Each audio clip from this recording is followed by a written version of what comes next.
ശ്രമിക്കാം.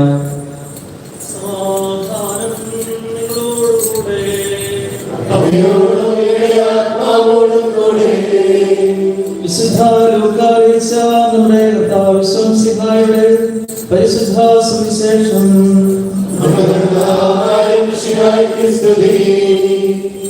ഈശോ ഊമയായ പിശാചിനെ ബഹിഷ്കരിക്കുകയായിരുന്നു. പിശാച് പുറത്തുപോയപ്പോൾ ആ ഊമ സംസാരിച്ചു. ജനക്കൂട്ടം അത്ഭുതപ്പെട്ടു. അവരിൽ ചിലർ പറഞ്ഞു, അവൻ പിശാചുകളുടെ തലവനായ ബെൽസെബൂലിനെ കൊണ്ടാണ് പിശാചുകളെ ബഹിഷ്കരിക്കുന്നത്. വേറെ ചിലർ അവനെ പരീക്ഷിക്കാൻ സ്വർഗ്ഗത്തിൽ നിന്ന് ഒരു അടയാളം അവനോട് ആവശ്യപ്പെട്ടു. അവരുടെ വിചാരങ്ങൾ അറിഞ്ഞുകൊണ്ട് അവൻ പറഞ്ഞു, അന്തഃഛിദ്രമുള്ള ഓരോ രാജ്യവും വിജയമാക്കപ്പെടും, ഭവനം ഭവനത്തിന്മേൽ പതിക്കും. സാത്താൻ തനിക്ക് തന്നെ എതിരായി തിരിച്ചാൽ അവന്റെ രാജ്യം എങ്ങനെ നിലനിൽക്കും? ഞാൻ ബെൽസെബൂലിനെ കൊണ്ടാണ് പിശാചുകളെ ബഹിഷ്കരിക്കുന്നത് എന്ന് നിങ്ങൾ പറയുന്നു. ബെൽസെബൂലിനെ കൊണ്ടാണ് ഞാൻ പിശാചുകളെ ബഹിഷ്കരിക്കുന്നതെങ്കിൽ നിങ്ങളുടെ പുത്രന്മാർ ആരെ കൊണ്ടാണ് ബഹിഷ്കരിക്കുന്നത്? അതുകൊണ്ട് അവർ നിങ്ങളുടെ വിധികർത്താക്കളായിരിക്കും. എന്നാൽ ദൈവത്തിന്റെ വിരൽ കൊണ്ടാണ് ഞാൻ പിശാചുകളെ ബഹിഷ്കരിക്കുന്നതെങ്കിൽ ദൈവരാജ്യം നിങ്ങളിൽ വന്നു കഴിഞ്ഞിരിക്കുന്നു. ശക്തനായുധധാരിയായി തന്റെ കൊട്ടാരത്തിന് കാവൽ നിൽക്കുമ്പോൾ അവനുള്ളതെല്ലാം സുരക്ഷിതമാണ്. എന്നാൽ കൂടുതൽ ശക്തനായ ഒരുവൻ അവനെ ആക്രമിച്ച് കീഴ്പ്പെടുത്തിയാൽ അവൻ ആശ്രയിച്ചിരുന്ന ആയുധങ്ങൾ മറ്റേയാൾ അപഹരിക്കുകയും കൊള്ള മുതൽ ഭാഗിച്ചെടുക്കുകയും ചെയ്യും. എന്നോട് കൂടെ ഇല്ലാത്തവൻ എനിക്ക് എതിരാണ്, എന്നോട് കൂടെ ശേഖരിക്കാത്തവൻ ചിതറിച്ചു കളയുന്നു. നമ്മുടെ കർത്താവിൽ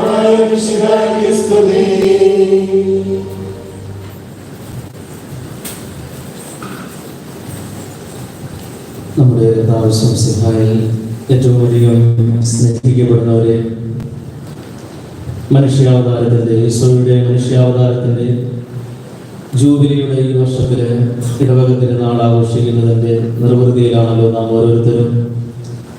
തിരുകുടുംബത്തിൻ്റെ വലിയ മാധ്യസ്ഥ്യം, സംരക്ഷണവും കരുതലും നമ്മുടെ ഓരോരുത്തരുടെയും ജീവിതത്തിൻ്റെ മേഖലകളിൽ സമൃദ്ധമായി ലഭിക്കുവാൻ ഈ തിരുനാള് ഇടയാകട്ടെ.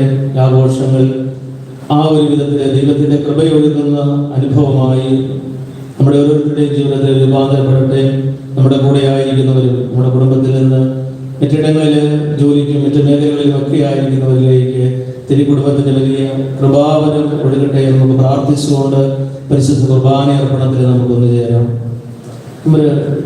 ഒരിടവകയായി ദൈവത്തിന് ആരാധനയേകുന്ന സമൂഹമായി ഒന്നു ചേരുന്നവരുടെ ഒത്തുചേരലിന്റെ വലിയ സന്തോഷമായി ഈ തിരുനാള് ആ വിധത്തിന് അനുഗ്രഹപ്രദമായിട്ട് തീരട്ടെ നമുക്ക് പ്രാർത്ഥിച്ചുകൊണ്ട് ഈ തിരുനാളിന്റെ കർമ്മങ്ങളിൽ നമുക്ക് പങ്കെടുക്കുവാനായിട്ട് കഴിയട്ടെ. പ്രിയപ്പെട്ടവരെ, വിശുദ്ധ ലൂക്കായുടെ സുവിശേഷത്തിൽ നമ്മൾ ശ്രമിച്ച വചനഭാഗം ഈശോ സുഖപ്പെടുത്തുന്ന അനുഭവം പ്രദാനം ചെയ്യുന്നത് പങ്കുവയ്ക്കുകയായിരുന്നു. ഊമയായ ഒരു വ്യക്തിയുടെ മേൽ ആവസിച്ച പിശാചിന്റെ മേൽ ബഹിഷ്കരണം സംഭവിച്ചുകൊണ്ട് അവിടെ സുഖപ്പെടുത്തലിന്റെ അനുഭവം ഉണ്ടാകപ്പെടുകയാണ്. പക്ഷെ അവിടെ പിന്നീടുണ്ടാകുന്ന സന്ദർഭങ്ങൾ, ചർച്ചകൾ എന്ന് പറയുന്നത് ഈശോ ആരെ കൊണ്ട് പിശാചിനെ ബഹിഷ്കരിക്കുന്നു? പിശാചുകളുടെ തലവനായ ബെൽസെബൂലിനെ കൊണ്ടാണ് ഈ കൃത്യം നിർവഹിക്കുന്നത്. അപ്പോൾ അതിന് ഈശോ കൊടുക്കുന്ന മറുപടി ഒക്കെയായിട്ടാണ് നമ്മൾ കേൾക്കുന്നത്. എന്നോട് കൂടെ ആയിരിക്കുന്നവൻ സമ്പാദിക്കുന്നു, അല്ലാത്തവൻ ചിതറിച്ചു കളയുന്നു എന്നുള്ളതുള്ള വചനഭാഗങ്ങൾ നമ്മൾ ചേർത്ത് വെച്ച് മനസ്സിലാക്കുകയായിരുന്നു. അവിടെ പ്രത്യേകമായിട്ട് പരാമർശിക്കുന്ന ഈശോ പറയുന്ന വചനഭാഗമുണ്ട്. അന്തഃഛിദ്രമുള്ള രാജ്യം വിജനമാക്കപ്പെടും, അന്തഃഛിദ്രമുള്ള ഭവനവും നശിക്കപ്പെടും. പ്രിയപ്പെട്ടവരെ, തിരുകുടുംബത്തിന്റെ തിരുനാൾ നമ്മൾ ആഘോഷിക്കുമ്പോൾ ഈശോയുടെ ഈ മുന്നറിയിപ്പ് നമുക്ക് സവിശേഷമായിട്ട് സ്വീകരിക്കുവാനായിട്ട് കഴിയട്ടെ. അന്തഃഛിദ്രമുള്ള ഭവനം അതൊരിക്കലും നേരായ വഴിയിലൂടെ പോവുകയും, അന്തഃഛിദ്രം എന്ന് പറഞ്ഞു കഴിഞ്ഞാൽ ഡിവൈഡഡ് ആയിട്ടുള്ള കാര്യങ്ങൾ, ഭാര്യ ഭർത്താവിനെയും ഭർത്താവ് ഭാര്യയെയും മക്കള് മാതാപിതാക്കളെയും സ്നേഹിക്കുന്ന ആ ഒരു അനുഭവത്തിലൂടെ കടന്നു പോകണമെന്നുള്ളതാണ് ഇവിടെ ഈശോ നമുക്ക് നൽകുന്ന സവിശേഷമായിട്ടുള്ള സന്ദേശം. അല്ലാത്തതൊക്കെ ചിതറിക്കപ്പെടുന്ന അനുഭവമായിരിക്കും കുടുംബത്തിൽ ഉണ്ടാക്കപ്പെടുന്നത്. അപ്പൊ അതുകൊണ്ട് നമ്മളെ ഓരോരുത്തരെയും സംബന്ധിച്ചിടത്തോളം ഈ തിരുക്കുടുംബത്തിന്റെ തിരുനാൾ നമ്മൾ ആഘോഷിക്കുമ്പോൾ ചേർത്ത് വെക്കുന്ന അനുഭവം, എന്റെ കുടുംബം എന്റെ ജീവിതത്തിന്റെ ഏത് പ്രതിസന്ധിയുടെ വേളകളിലും ഒറ്റപ്പെട്ടു പോയാലും എന്റെ ഭാഗത്തുനിന്ന് വീഴ്ചകളുണ്ടായാൽ തിരുത്തി നൽകുന്നതോടൊപ്പം തന്നെ എന്നെ ചേർത്ത് വെക്കുന്ന സമീപനം എനിക്ക് ഉണ്ടാകുമ്പോഴാണ് എനിക്ക് കുടുംബം എന്റെ കുടുംബമായിട്ട് മാറപ്പെടുന്നത്. അല്ലാത്ത സന്ദർഭങ്ങളിലൊക്കെ അത് അന്തഛിദ്രത്തിന്റെ, എന്നെ ഒറ്റപ്പെടുത്തുന്ന, എന്നെ കുറ്റം പറയുന്നത് പോലെയുള്ള സമീപനം പോലെ ആ ഒരു അനുഭവമായിരിക്കും നമ്മുടെ കുടുംബാംഗങ്ങൾക്ക് സമ്മാനിക്കപ്പെടുന്നത്. പക്ഷെ നമുക്ക് ഒത്തിരിയേറെ മാതൃകകൾ ഓരോ സന്ദർഭങ്ങളിലും ദൈവം നമുക്ക് നൽകാറുണ്ട്. ദൈവത്തെ മഹത്വപ്പെടുത്താനായിട്ട് കുടുംബത്തിന്റെ അനുഭവത്തിലൂടെ എത്രമാത്രം ചേർത്ത് വയ്ക്കുന്ന പല വിസ്മയങ്ങളായിട്ടുള്ള സംഭവങ്ങളിലൂടെയും കുടുംബത്തിന്റെ വലിയ അത്ഭുത കാഴ്ചകൾ നമ്മളെ ഓരോരുത്തരെയും വിസ്മയപ്പെടുത്തിയിട്ടുണ്ട്. 2023 ജൂൺ 12-ാം തീയതി കൊളംബിയയിൽ ഉണ്ടായ വിമാനാപകടത്തെ പറ്റി ആ സമയത്ത് നമുക്ക് പരിചിതമായിട്ടുണ്ട്.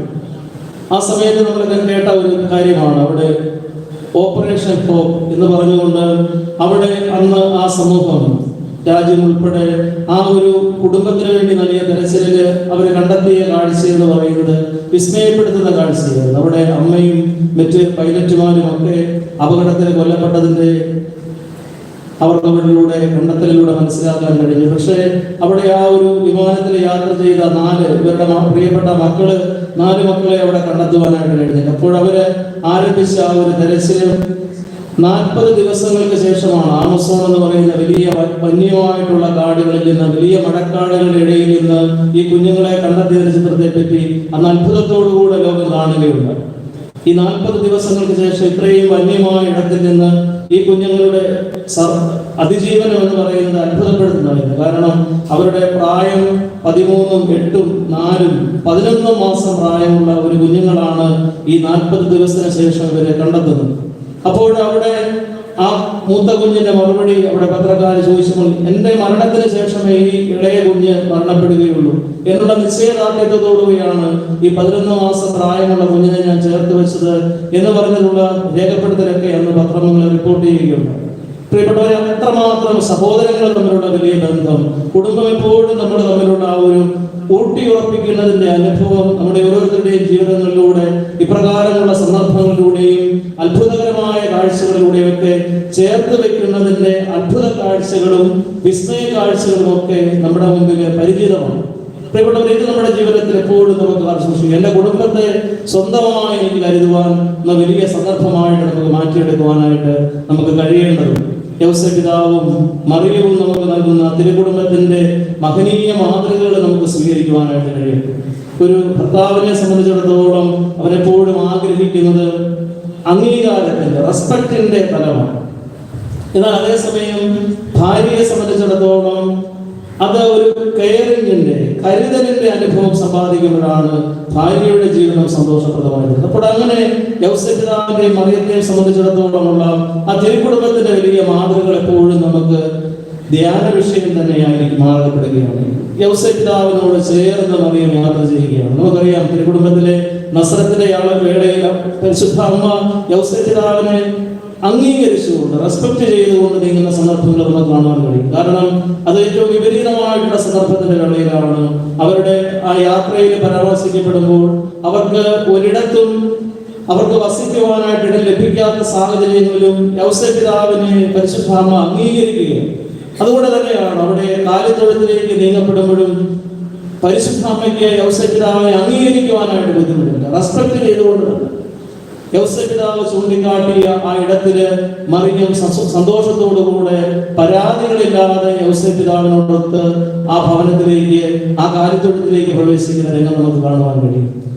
യൗസേപ്പ് പിതാവ് നൽകുന്ന, പരിശുദ്ധ അമ്മയ്ക്ക് നൽകുന്ന വലിയ കരുതലിന്റെ അനുഭവമുണ്ട്.